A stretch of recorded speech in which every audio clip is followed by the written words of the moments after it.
اس کی روح سے اپنی باطنی انسانیت میں بہت ہی زوراور ہو جائیں، اور ایمان کے وسیلے سے مسیح آپ کے دلوں میں سکونت کرے، تاکہ آپ محبت میں جڑ پکڑ کر اور بنیاد قائم کر کے سب مقدسوں کے سمیت بخوب معلوم کر سکیں کہ اس کی چوڑائی اور لمبائی اور گہرائی کتنی ہے۔ آمین۔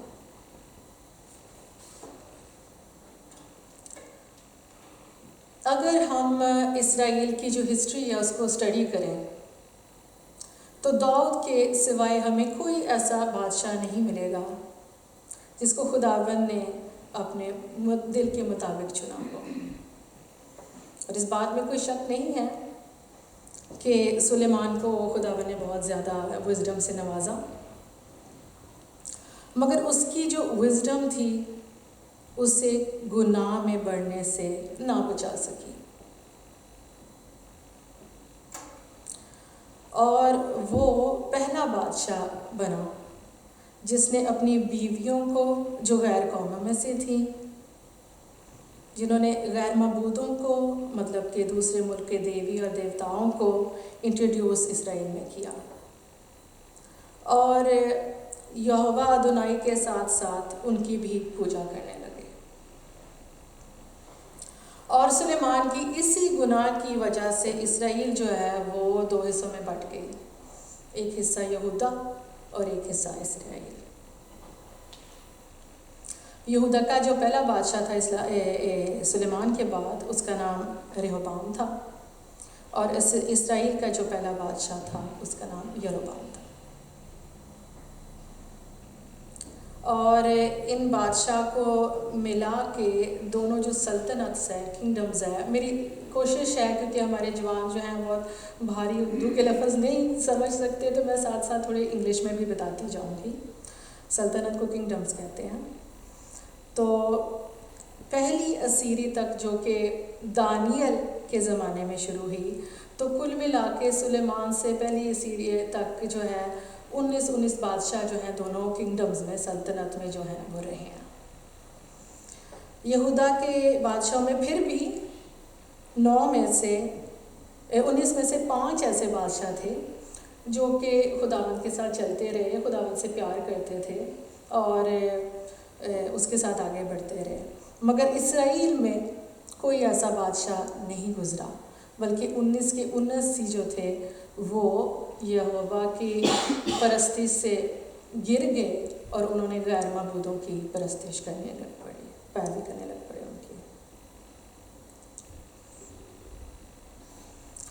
اور یہ اس لیے بھی ہے، یہ ایک پولیٹیکل ریزن بھی تھا کہ جب اسرائیل جو ہے وہ یہودا سے الگ ہوتی ہے تو یہودا کا کیپٹل تو یروشلم تھا جہاں ہیکل ہوتی ہے، مگر کیونکہ اسرائیل میں ایسی کوئی سسٹم نہیں تھا تو اپنی حکومت کو مضبوط کرنے کے لیے جو اسرائیل کے بادشاہ تھے انہوں نے کہا کہ بت پرستی ہی اچھی ہے میری قوم کے لیے، اسی میں لگے رہیں گے تو وہ یروشلم نہیں جائیں گے، یروشلم جائیں گے تو ہو سکتا ہے یہودا کے ساتھ مل جائیں، تو اس لیے وہ زیادہ سویر طریقے سے جو ہے وہ بت پرستی میں گر گئے۔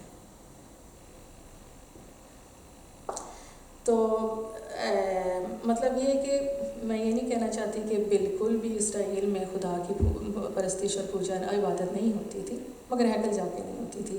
لوگ کیا کرتے تھے کہ ساتھ ساتھ جو ہے وہ دوسرے معبودوں کی بھی پرستش اور پوجا کرتے تھے، یہوہ کے بھی ساتھ ساتھ ہوتی رہتی تھی، مگر جس طریقے سے یہوہ کی پرستش ہونی چاہیے اس طریقے سے اسرائیل میں نہیں ہوتی تھی۔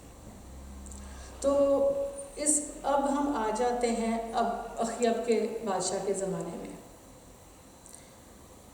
جو کہ اسرائیل کا 7واں بادشاہ تھا، اور وہ 900 سال پہلے جو ہے خداوند یسوع مسیح سے پہلے رہتا تھا۔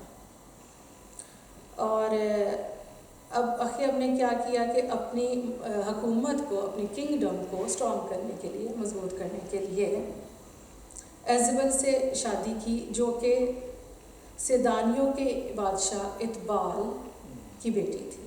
سیدانیوں کا جو بادشاہ تھا وہ ایک بادشاہ بھی تھا، مگر وہ ایک پنڈت بھی تھا۔ تو جو اخیب تھا وہ تو پہلے ہی اب جو ہے کہ گناہوں میں بت پرستی میں پہلے بہت جھنڈے گاڑ رہا تھا، ریکارڈ توڑ رہا تھا، مگر اب جو ایزیبل آ جاتی ہیں اس کا بھی ایک اپنا ایجنڈا تھا، اور اس کا ایجنڈا یہ تھا کہ وہ چاہتی تھی کہ جہاں یہ ہوگا کہ تھوڑی سی بھی جو پرستش اور پوجا ہوتی ہے وہ بھی ختم ہو جائے، اور صرف جو ہے وہ بال جو ہے، کیونکہ وہ بال دیوتا کی پجارن تھی تو وہ چاہتی تھی کہ صرف بال کی پوجا ہو، اور خداوند جو ہے وہ مطلب کسی بھی کاؤنٹ میں گنتی میں نہ رہے۔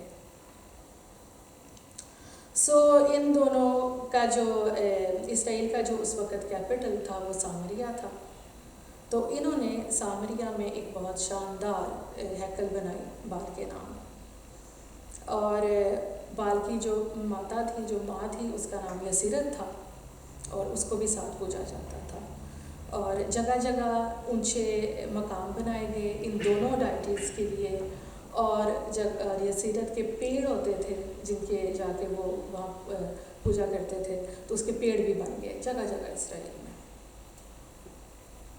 اور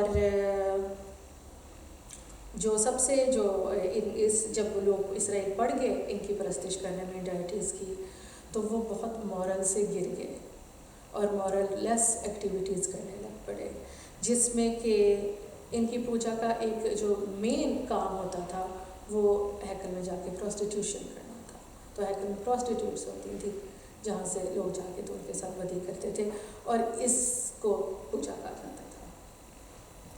اب بال کا جو ایٹریبیوٹ تھا کہ وہ کس قسم کا گاڈ تھا، وہ کہتے تھے کہ یہ بال جو ہے یہ آسمان کا خدا ہے، تو سارے جو ویدرز ہیں وہ بال کے اختیار میں ہیں، اور اگر آسمان پہ کوئی حرکت ہو رہی ہے تو وہ بھی بال کر رہا ہے،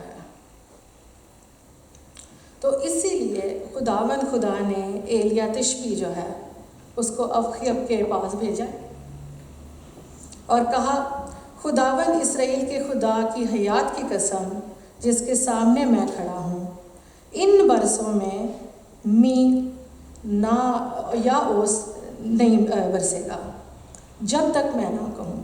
پھر سے پڑھتی ہوں، تھوڑا غلط ہو گیا تھا۔ جس کے سامنے میں کھڑا ہوں، ان برسوں میں نہ اوس پڑے گی نہ می برسے گا جب تک میں نہ کہوں۔ کون نہ کہے؟ ایلیا نہ کہے؟ کوئی بتائے مجھے، جب تک ایلیا نہ کہے تب تک می نہیں برسے گا، یہ لکھا ہوا ہے؟ نہیں، جب تک خدا نہ کہے تو می نہیں برسے گا۔ یہ خداوند کا چیلنج تھا اسرائیل کے لیے کہ تم جو بال کی پرستش کرتے ہو اور کہتے ہو کہ یہ ویدرز کا خدا ہے، میں کہتا ہوں کہ جب تک میں نہیں کہوں گا تب تک نہ اوس پڑے گی نہ می برسے گا۔ اور جب ہم یہ واقعہ پڑھتے ہیں تو ہمیں استثنا میں بھی ایک حوالہ یاد آتا ہے، کیونکہ ویسا ہی ہوا جو خداوند نے کہا، اور استثنا 28 باب 23 اور 24 آیت میں یہ لکھا ہوا ہے کہ اگر تم میرے اقاموں پہ نہیں چلے تو آسمان تمہارے سر پر پیتل اور زمین تمہارے نیچے لوہے کی ہو جائے گی۔ خداوند می کے بدلے تمہاری زمین پر راکھ اور دھول برسائے گا، اور اس کی وجہ سے 3.5 سال خشک سالی اور قحط پڑ گئی، جس کو انگلش میں کہتے ہیں ڈراؤٹ اور فیمن۔ سارے اسرائیل میں 3.5 سال تک، بائبل میں لکھا ہے 3 سال، اس کا مطلب یہ کہ 3 سال سے تھوڑا اوپر ہو گیا تھا، تو جو عالم ہے وہ کہتے ہیں کہ تقریباً 3.5 سال جو ہے کوئی بارش نہیں برسی تھی اسرائیل میں، اور مین نہ برسنے سے نہ کھانے کو کچھ تھا اور نہ پینے کو تھا، اور جو لوگ جو تھے وہ مر رہے تھے، اور اس سبل میں ایزبل جو تھی وہ خداوند کے نبیوں کی خون کی پیاسی ہوئی تھی، اور اس نے حکم دیا تھا کہ خدا کے نبیوں کو ڈھونڈ کے مار ڈالو، اور اخیب کے جو ہے، مگر اخیب کے گھرانے میں جو ہے اس کا ایک دیوان تھا جس کا نام تھا عبدیہ، جو خداوند کو مانتا تھا اس نے ابھی تک کسی معبود کے آگے اپنا گھٹنا نہیں جھکایا تھا، اور وہ خداوند کو مانتا بھی تھا، خداوند سے ڈرتا بھی تھا. تو اس نے 50 نبیوں کو ایک غار میں چھپا دیا تھا. غار مینز اے کیو، جہاں وہ ان کو پھر کھانے کو اور پینے کو دیتا تھا اور ان کے لیے انتظام کیا رکھا تھا. اور اس طریقے سے پھر وہ جو 100 نبی تھے ان کی جانیں بچ گئی تھیں. تو پھر تیسرے سال جو ہے اخیب کو یہ محسوس ہوا کہ میرے بیل اور گھوڑے جو ہیں گھاس کی کمی سے کہ مر نہ جائیں. تو اس نے عبدیہ سے کہا کہ ہم نہ تو ایک طرف جا ملک کے، میں دوسری طرف جاتا ہوں، تو ہم مل کے نہ دونوں گھاس ڈھونڈتے ہیں بھائی، تاکہ میرے گھوڑے اور کہ میرے جو بیل ہیں نا وہ مر نہ جائیں. تو میں کہتی ہوں کہ یہ بھی ظلم کی حد ہے کہ یہ تو نہیں اخیاب بادشاہ کو خیال آیا کہ دنیا جو ہے وہ مر رہی ہے، مگر اس کے جو بیل اور گھوڑے اور اس کی جو اپنی ملکیت، اپنی چیزیں جو تھیں اس کی اس کو زیادہ فکر تھی. اور یہ ہے کہ اس نے پھر لیا اخیب نے پھر وہ عبدیہ کو لیا اور وہ جا کے گھاس ڈھونڈنے لگ پڑے. اور ساتھ ہی جو ہے وہ خداوند نے نا ساتھ ہی اسی وقت جو ہے ایلیا کو بھی کہا، حکم دے دیا کہ تو اب جا اور اخیب سے جا کے مل، کیونکہ اس سے پہلے خداوند نے ایلیا کو کہا تھا کہ تو جا کے اب چھپ جا تھوڑی دیر. تو وہ جا کے چھپا تھا، اور وہاں بھی خداوند نے اس کے ذریعے سے کافی کام کیے تھے. آپ پڑھ سکتے ہیں 18 زبور جو ہے پہلے سلاطین میں. اور راستے میں پھر اس کو جو ہے عبدیہ جو تھا وہ گھاس ڈھونڈنے نکلا تھا، اور راستے میں جو ہے اس کی ایلیا سے ملاقات ہو گئی. اور میں سوچتی ہوں کہ ایسا کام جو ہوتا ہے نا کبھی کبھی ہماری زندگیوں میں بھی ہوتا ہے. ہم خداوند کے پیچھے جا رہے ہوتے ہیں اور دنیا ہمیں کہتی ہے کہ آ جاؤ گھاس ڈھونڈنے نکلتے ہیں، مگر جو اس میں خوبصورت بات وہ یہ ہے کہ جب ہم خداوند کا پیچھا کرنے لگ پڑتے ہیں تو چاہے ہم گھاس بھی ڈھونڈنے نکلیں گے نا آپ کو خداوند مل جائے گا. ہمیں تو وہ گھاس نکلے جو ہے وہ ڈھونڈنے نکلا، مگر اس کو ایلیا مل گیا، اور خداوند نے جو اس کو باتیں کہی ہوئی تھی وہ جو ہے وہ عبدیہ کو بتا سکا.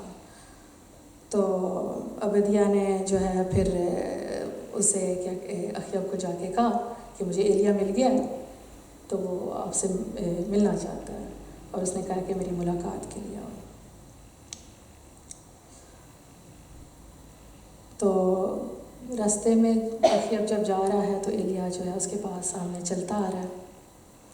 تو اخیب اس کی طرف دیکھ کے تو کہتا ہے، یہ بھائی نے یہ آیت پڑھی تھی کہ اسرائیل کے ستانے والے تو ہے. تو ایلیا نے اسے کہا میں نہیں تو ہے، کیونکہ تو وہ انسان ہے جس نے خداوند کی پرستش اور عبادت چھوڑ کے بال کی پوجا کرنے کی. تو ہمیں بہت کنوینئنٹ لگتی ہے یہ بات کہ جب ہمارے بھی لائف میں کبھی کوئی ایسا ہم کبھی کوئی کمپلیکیشنز یا کوئی چیز کریٹ کرتے ہیں تو ہم کہتے ہیں نہیں اس میں میرا کوئی قصور نہیں ہے، یہ جو ہے نا یہ اس بندے کا قصور ہے، وہ اس لیے تو میں چرچ نہیں آتا، اس کی تو عادت ہی ہے، یا جب بھی آتے ہیں آگے سے باتیں کرنا شروع کر دیتے ہیں، یا میرا جاب ہے میں اس لیے نہیں آ سکتا، یا میں تھکا ہوا میں اس لیے نہیں آ سکتا. تو ہم دوسری چیزوں کی طرف پوائنٹ کرنا شروع کر دیتے ہیں، مگر یہ نہیں دیکھتے کہ شاید میری ہی غلطی ہے.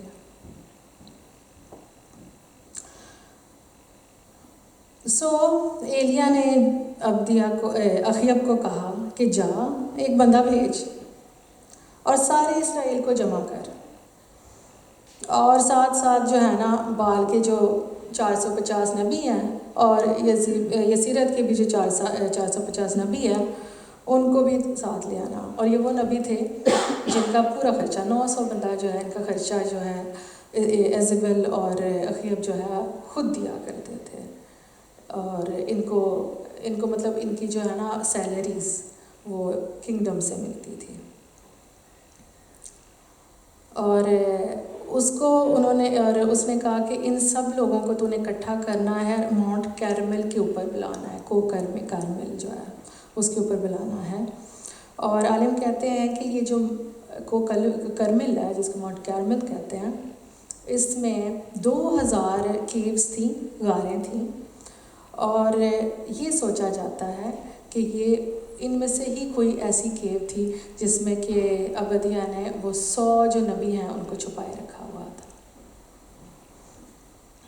تو صبح صبح سارے کرمل پہاڑ پہ اکٹھے ہو گئے اور ایلیا سب لوگوں کے نزدیک آیا اور ان سے بولنے لگ پڑا، تم کب تک 2 خیالوں میں ڈاواڈول رہو گے؟ اگر خداوند خدا ہے تو اس کے پیرو ہو جاؤ، اور بال ہے تو اس کی پیروی کرو۔ سو اسرائیل میں بال کی بھی پوجا ہو رہی تھی اور یہوہ کی بھی، بال کی ہیکل میں پروسٹیٹیوشن بھی ہو رہی تھی اور یہوہ کے آگے بخور بھی جلائے جا رہے تھے۔ تو اس قسم کی رول گول سچویشن تھی۔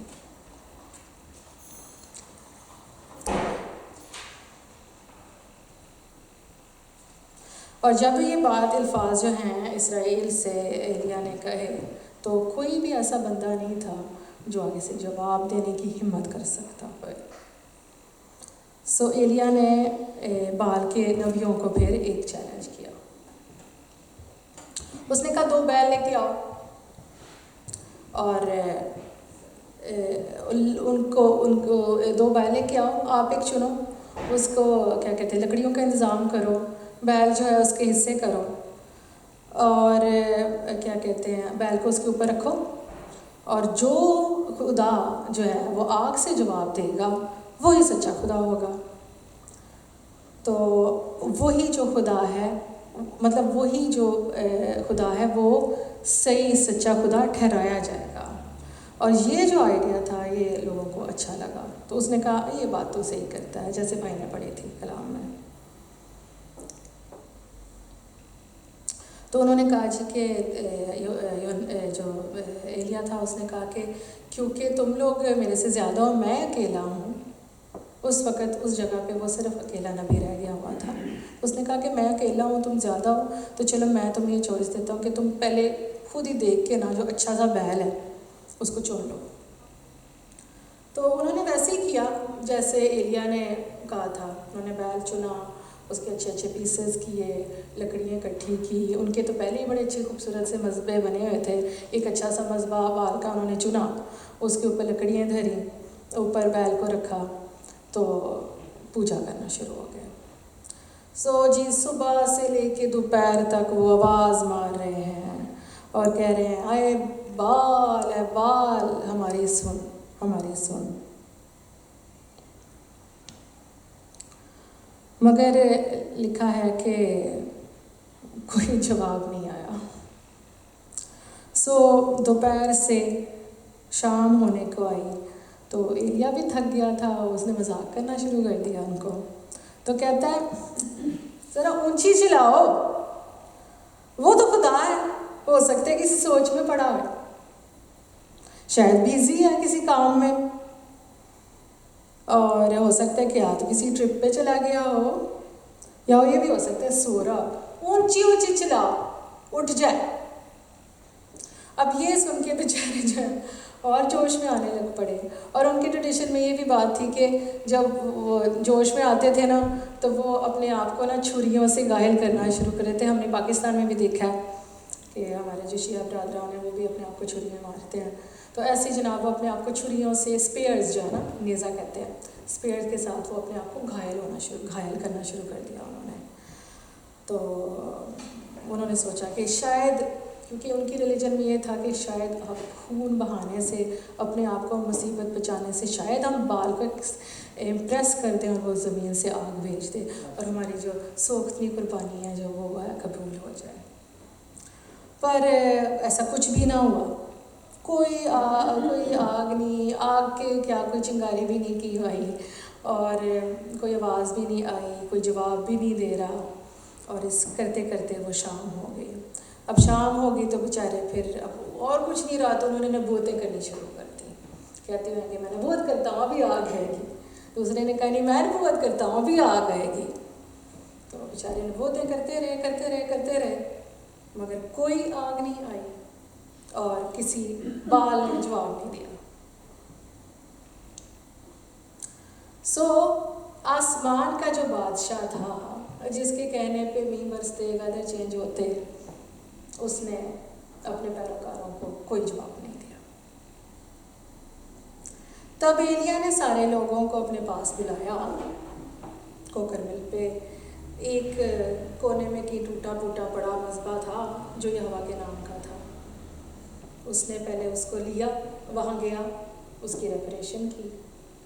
اس کے بعد پھر اس نے 12 پتھر لیے جو کہ اسرائیل کا پیلا، مطلب کہ اسرائیل کے بیٹوں کے نام کے تھے، وہ اس نے اس کے اوپر لگائے۔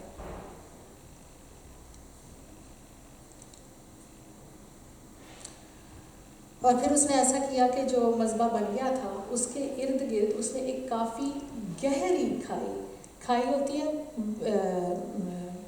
ڈچ جس کو کہتے ہیں، مگر وہ بہت ڈیپ تھی، ڈیپ ڈچ جو ہے نا راؤنڈ اس کے۔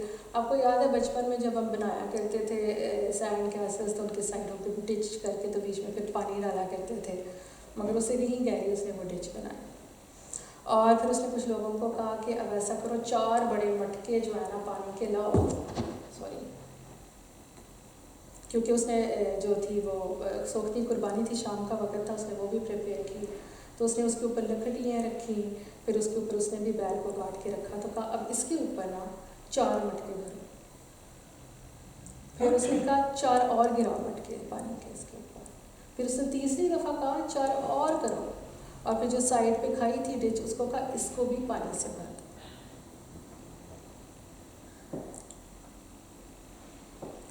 تو اب شام کا وقت تھا اور شام کا وقت تھا جو کہ قربانی کا وقت ہوتا ہے، اور پھر ایلیا نے دعا مانگی اور کہا اے ابراہیم، اسحاق اور اسرائیل کے خدا، آج معلوم ہو جائے کہ اسرائیل میں تو ہی خدا ہے۔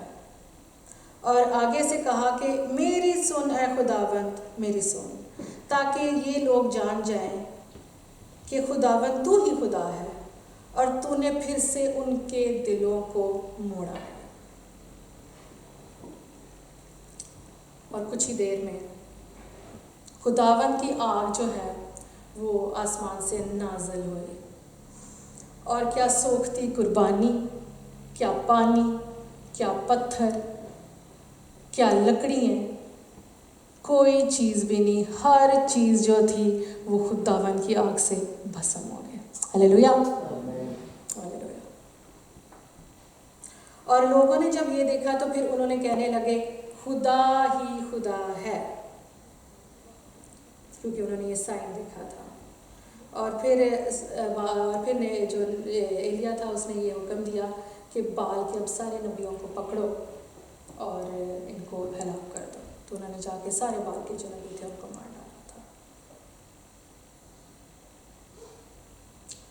آئیے الفاظوں پہ تھوڑی دیر غور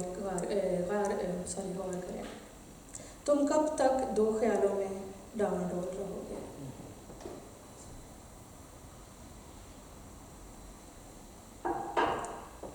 اگر خداوند خدا ہے تو اس کے پیرو ہو جاؤ، اور اگر بال ہے تو اس کی پیروی کرو۔ ہم اپنی زندگیوں پہ غور کریں تو ہم بھی شاید دنیا کی بھیڑوں میں کھو گئے ہیں اور شاید بال کے پیروکار ہو گئے ہیں۔ کیا میری زندگی میں خداوند کا مذبح ہے؟ کیا میرے گھر میں خداوند کا مذبح ہے جہاں میں دن رات دعائیں چڑھا سکوں، روزے چڑھا سکوں، اور میں صبح کی وہ 5 منٹ کی دعا جاب سے بھاگنے سے پہلے یا رات کو 5 منٹ جب نیند نے بالکل غلبہ لیا ہوتا ہے، اس دعا کے بارے میں نہیں بات کر رہی ہوں، میں اس 2 وے کمیونیکیشن کی بات کر رہی ہوں جو کہ ہم اپنے سیکرٹ روم میں خدا کے ساتھ کرتے ہیں۔ میرے خیال سے اردو میں خلوت کہتے ہیں، ہم اپنے آپ کو الیادہ کرتے ہیں خدا کے لیے، یہ ہمارا مذبح ہے، کیونکہ ہمیں ضرورت نہیں ہے کہ ہم بیلوں کی قربانیاں دیں، ہم خداوند یسوع کے پیروکار ہیں، اس نے ہمیں دیا کہ اپنے جسموں کو سوختنی قربانی دو۔ کیسے دے سکتے ہیں؟ دعا کے ساتھ، کلام پڑھنے کے ساتھ، روزے رکھنے کے ساتھ۔ غور کریں اپنی زندگیوں پہ. کیا خداوند کا مذبح شاید آپ کی زندگی میں ہے مگر آپ کے گھر میں ہے؟ کیا میرے بچے جو ہیں سوختنی قربانیاں چڑھاتے ہیں صبح کو، شام کو، دوپہر کو؟ کیا میرے بچے کلام پڑھ رہے ہیں؟ میں نے ان کا بھی جواب دینا ہے، میں نے اپنا جواب دینا ہے.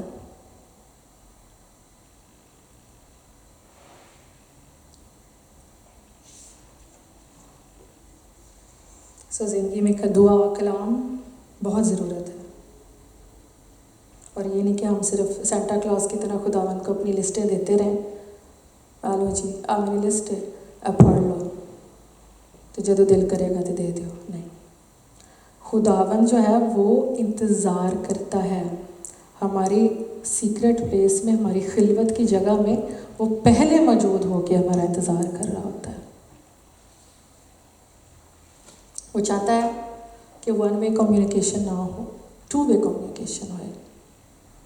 میں صرف اپنی لسٹ دے کے اور برکتیں مانگ کے ماما کے لیے، پاپا کے لیے، اس کے ساتھ ہو، اس کے ساتھ ہو، بعد میں اٹھ کے چلی نہ جاؤں، بلکہ رکوں، پوچھو خداوند تو میری زندگی سے کیا چاہتا ہے آج؟ کیا میں تیرے جلال کے لیے آج استعمال ہو سکتا ہوں، ہو سکتی ہوں؟ نہیں، یہ کیسے ہو سکتا ہے جی، میں تو خداوند میں اتنا ہوں ہی نہیں. کبھی بیٹھ کے سنا ہے؟ کبھی بیٹھ کے انتظار کیا ہے تھوڑی دیر، 5 منٹ، 10 منٹ، آدھا گھنٹہ خداوند کی حضوری میں انتظار کرنا؟ بائبل میں ایک جگہ لکھا ہوا ہے کہ نبی نے، بلکہ ادھر ہی ہے، استشنا میں ہی ہے، کہ وہ انتظار کرنے لگا خداوند کا، تو ایک آندھی آئی، طوفان آئی، کہیں نہیں، تھوڑی دیر بعد ایک آہٹ سی آئی. مگر اس نے انتظار کیا تھا. آندھی کتنی دیر ہوئی گزری، بھونچال کتنی دیر آئے گزر گئے، مگر پھر تھوڑی دیر میں ایک آہٹ سی آئی اور اس میں اس کو خدا مل گیا. یہ کمیونیکیشن ہے جو خداوند ہم سے چاہتا ہے. آخری اگلے الفاظ ہیں کو تم کب تک. نبی کہتا ہے تم کب تک، تم کب تک مصیبتوں میں گھرے رہو گے؟ تم کب تک بیماریوں میں رہو گے؟ تم کب تک گناہوں میں گھرے رہو گے؟ تم کب تک ایکسکیوزز دیتے رہو گے؟ کب تک اپنی میں اور خودی میں کے پیچھے بھاگتے رہو گے؟ کب تک؟ آئیے آج خداوند کے مذبح پہ اپنی زندگیوں کو ایک بار پھر سے ریڈیڈیکیٹ کریں. آئیے اپنے دلوں کے مذبح کو، اپنے گھرانوں کے مذبح کو ایلیا کے ساتھ مل کے پھر سے ریپیئر کریں. یا پاک خدا کا مذبح جو ہے ہم بنائیں اپنے دلوں میں، اپنے گھروں میں.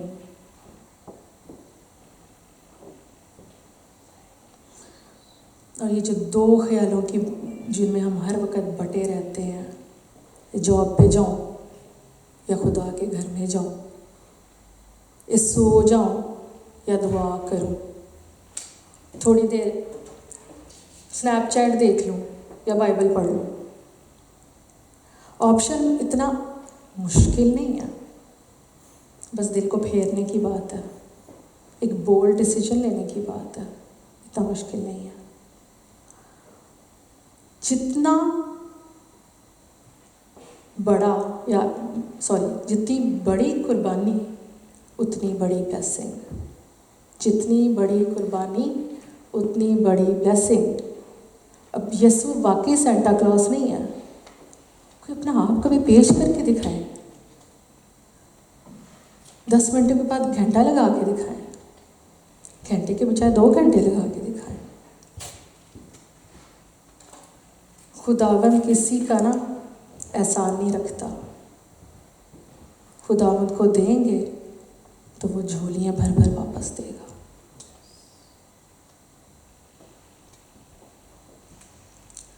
آئیے آج ہم اپنے مذہبوں کو ریپیئر کریں، ان کی مرمت کریں اور اپنے گناہوں سے پھریں. دعا کرنا شروع کریں، کلام پڑھنا شروع کریں، ایمان رکھنا شروع کریں، دو خیالوں میں نہ بٹے رہیں۔ آئیے آج خداوند کی آگ کو مانگیں، کیونکہ سچا خدا جو ہے وہ آگ کے ساتھ ہی جواب دے گا، وہ اپنی روح دے گا۔ اور کیوں نہیں دے گا؟ لیکن خداوند جو ہے، جب تم اچھے ماں باپ ہو کے اپنے باپ کو سے اچھی چیزیں لیتے ہو تو خدا باپ تمہیں روح القدس نہیں دے گا انعام میں؟ دے گا۔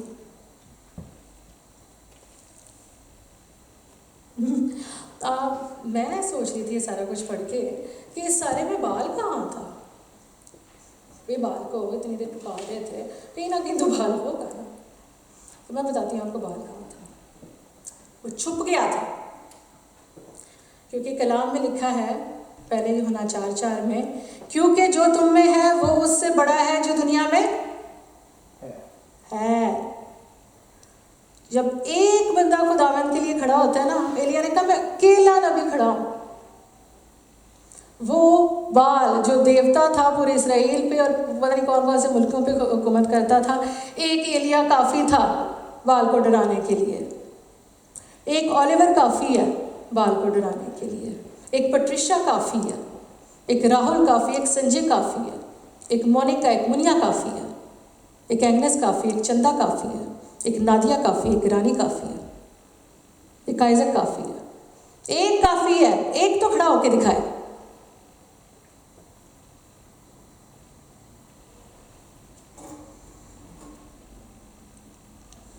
جب آپ کی زندگی میں خدا کا مذبح قائم ہوگا اور اس کی روح آپ میں کام کرے گی تو کوئی چیز آپ کے سامنے کھڑی نہیں رہ پائے گی، کوئی چیز نہیں۔ ٹائم لگ سکتا ہے مگر وہ بھی آپ کا ٹیسٹ ہوتا ہے۔ ٹیسٹ پہ ہمیشہ ٹیچر چپ رہتا ہے۔ یہ نہ سوچیں کہ ٹیسٹ چل رہا ہے خدا جواب نہیں دے رہا، جواب دے گا، دے گا، دھڑلے کے ساتھ دے گا، آگ کے ساتھ دے گا۔ اور ایلیا نے جب بال کے نبیوں کو قتل کیا تھا، اس کا یہی مطلب ہے کہ ہم نے بھی اپنے زندگی میں جو گناہ ہیں ان کو قتل کرنا ہے۔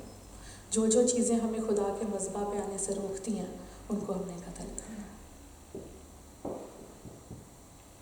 سو فیصلہ کر لو، جیسے ہم نے کہا تھا، تم کس کی پرستش کرو گے؟ فیصلہ کر لو تم کب تک دو خیالوں میں بٹے رہو گے۔ اگر یہوہ خدا ہے تو اس کی پیروی کرو، اگر دنیا، میں بال نہیں کہوں گی، دنیا تمہارا خدا ہے تو اس کی پیروی کرو۔ آئیے ہم اپنے سروں کو دعا کے لیے جھکائیں، اور آج میں آپ سے ریکویسٹ کرتی ہوں کہ اگر خداوند کی روح نے آپ کو چھوا ہے تو آئے ہم اپنے گناہوں کو کنفیس کرنا شروع کریں۔ آئے ہم خداوند، جیسے خداوند نے اسرائیل کا دل موڑا تھا آگ بھیج کے، اپنے دلوں کو موڑیں۔ خداوند کا روح یہاں موجود ہے، وہ چاہتا ہے ہمیں چھونا، وہ ہمیں ہیل کرنا چاہتا ہے، ہمارے دلوں کو ہی ریپیئر کرنا چاہتا ہے۔ مجھے بھائی سے ریکویسٹ ہے، آئے آپ گیت بجانا شروع کریں۔ اگر کوئی بہن بھائی اپنی لائف کو ریڈیڈیکیٹ کرنا چاہتے ہیں خداوند کے لیے تو آج موقع ہے۔ اپنی جگہ پہ آپ کھڑے ہو سکتے ہیں، ساری آنکھیں بند کریں۔ کوئی دعا کروانا چاہتا ہے تو یہ بھی موقع ہے، ہم آپ کی خدمت کے لیے خادم حاضر ہیں۔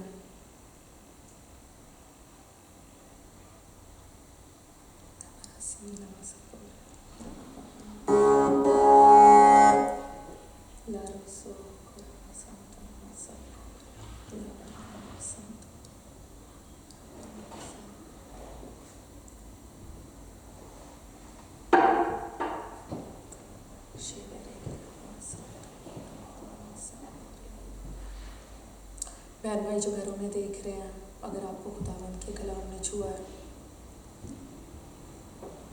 تو اب ابھی موقع ہے توبہ کرنے کا، پھر سے اپنے دلوں کو خداوند کو دینے کا۔